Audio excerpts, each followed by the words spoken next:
बारिश में hair fall कैसे कंट्रोल करें। बारिश आते ही बाल झड़ना स्टार्ट आपको होता है, बट अब नहीं होगा, क्योंकि मैं लेकर आई हूँ 7 दिन का सिंपल चैलेंज। फॉलो करो, हेयर फॉल कम हो जाएगा। Hi guys, welcome back to my channel.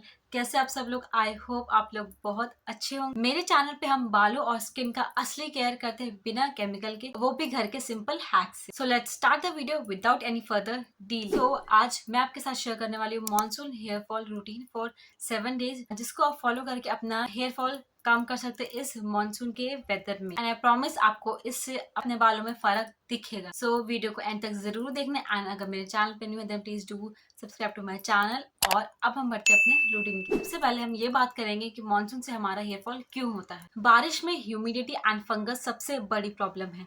इससे हमारी जो स्कैल्प है वो स्वेटी हो जाती है, हमारे जो पोर्स है वो ब्लॉक हो जाते हैं, एंड जिसकी वजह से हमारे हेयर की जो रूट्स है वो वीक हो जाती है। सो मॉनसून सीजन में हमारे लिए सिंपल शैम्पू वर्क नहीं करता है। उसके लिए हमें और अदर रूटीन्स फॉलो करने की बहुत जरूरत है। तो हमारा फर्स्ट रूटीन है स्कैल्प डिटॉक्स।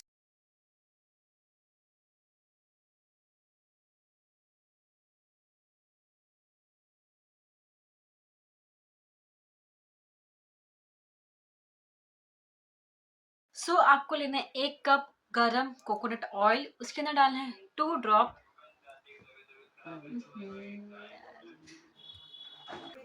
गर्मी लगनी बंद कर जल्दी यार। चला दूं?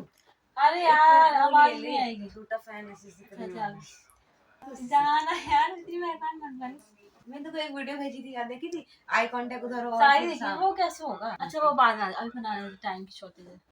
सबसे पहले आपको लेना है 1 कप गरम कोकोनट ऑयल, एंड उसके अंदर डालना है 2 drops of tea tree oil.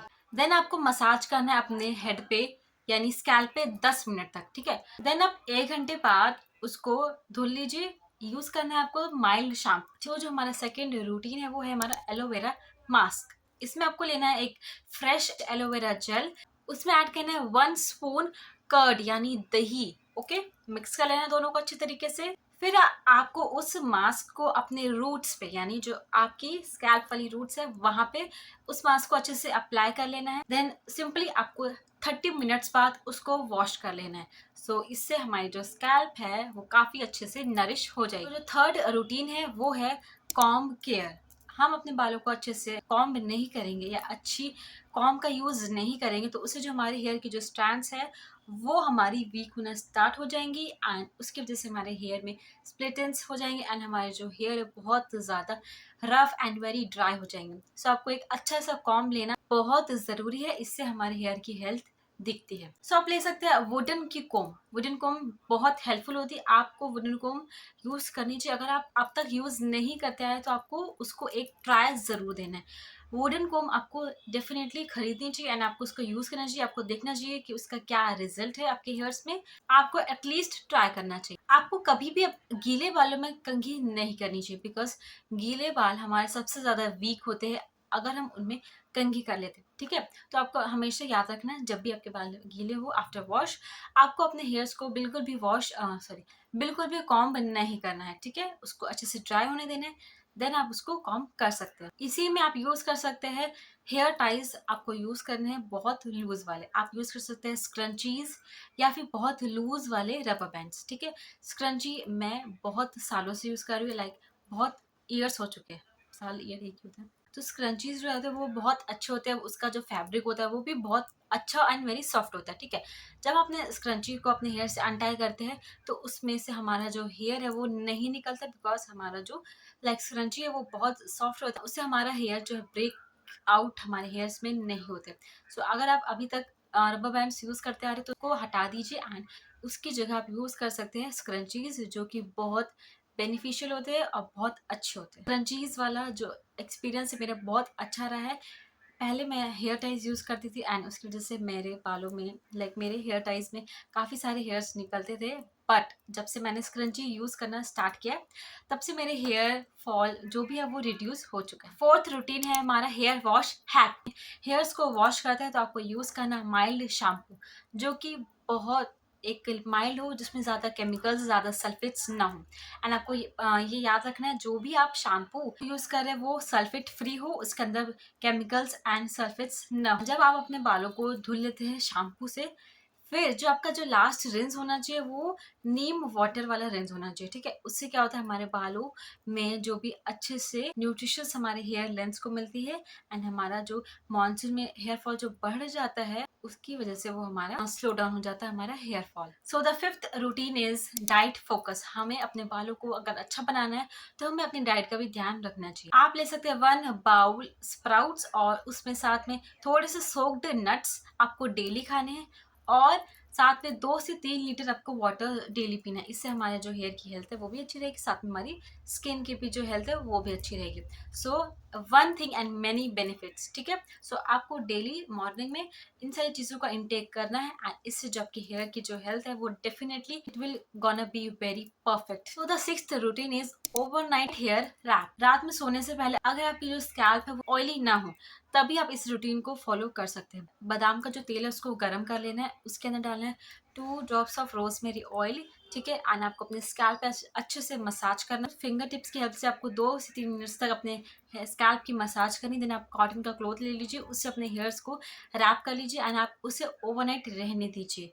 इससे आपके जो बाल है वो रात में प्रॉपर ओवरनाइट नरिश हो जाएंगे, उनको नेचुरल ऑयल्स भी मिलेगा साथ में, और आमंड ऑयल्स भी मिलेगा, एंड उससे हमारे जो स्कैल्प है वो काफ़ी ज़्यादा हेल्दी एंड नरिश्ड रहेगी। बट अगर आपकी ऑयली स्कैल्प है, बहुत ज़्यादा आपके हेयर्स में डैंड्रफ है, तो आपको ये ओवरनाइट वाला रूटीन बिल्कुल भी फॉलो नहीं करना है, आपको इस बात का ध्यान रखना है। So the 7th routine is final check routine. आपको फिर से एलोवेरा का रिंस करना है अपने हेयर्स में। मैंने आपको बताया था ना कि एलोवेरा जेल और कर्ड अपने हेयर्स पे लगानी है। देन उसके बाद नीम का जो भी आप रिंस यूज कर रहे हो वाटर का, वो आपको यूज करना है। तो आपको 7th डे आपको फिर से ये वाला रूटीन फॉलो करना है। उसके बाद आप अपने हेयर्स को जो है नेचुरली आपको ड्राई करना है। आपको कोई भी हीट लाइक ब्लो ड्राई या कुछ भी ऐसी चीज़ें जो कि हीट से कनेक्टेड है या इलेक्ट्रॉनिक से कनेक्टेड है, जिसमें से गर्म हवाएं निकलती है, मतलब हीट निकलती है, तो आपको वो वाली चीज़ें अपने हेयर्स को सुखाने के लिए बिल्कुल भी नहीं यूज़ करनी है। ओके, आपको सिंपली अपना घर का फैन ऑन करना है, फैन के नीचे बैठ जाइए, अपने बाल को खोल लीजिए एंड फिर उसको ड्राई करिए।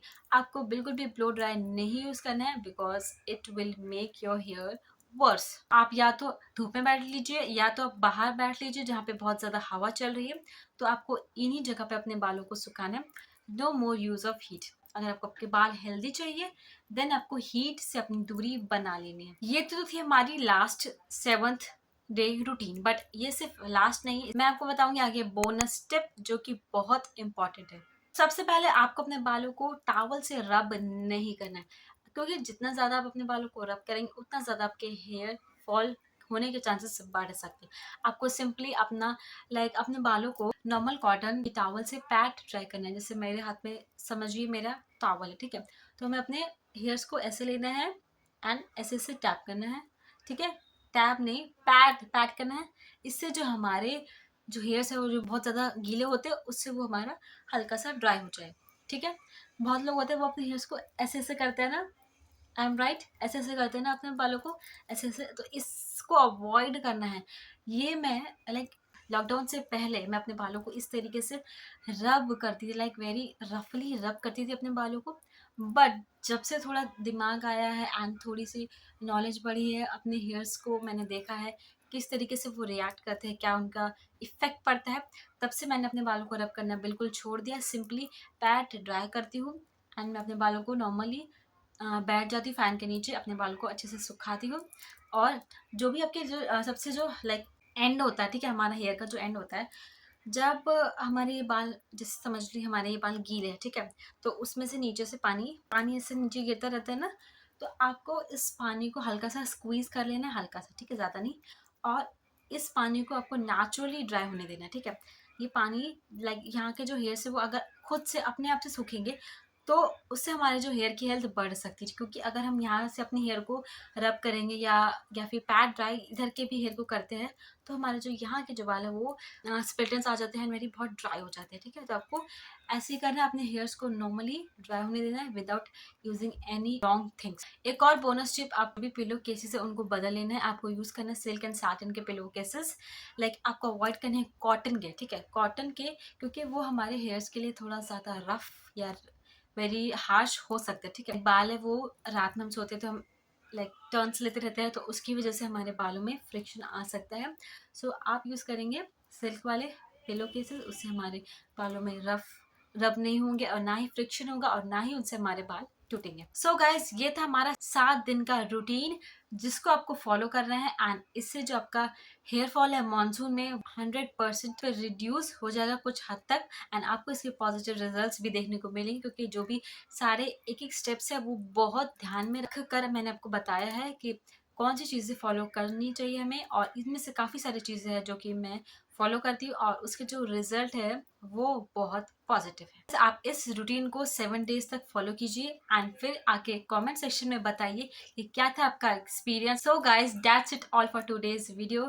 कैसी लगी आपको ये वाली वीडियो? अगर आपको हेल्पफुल लगी हो then please do like the video, मेरे चैनल को सब्सक्राइब करिए एंड इसे अपने फ्रेंड्स एंड फैमिली के साथ जरूर शेयर करिए। और अब हम मिलते हैं नेक्स्ट वीडियो में। Till then you please take care and bye bye.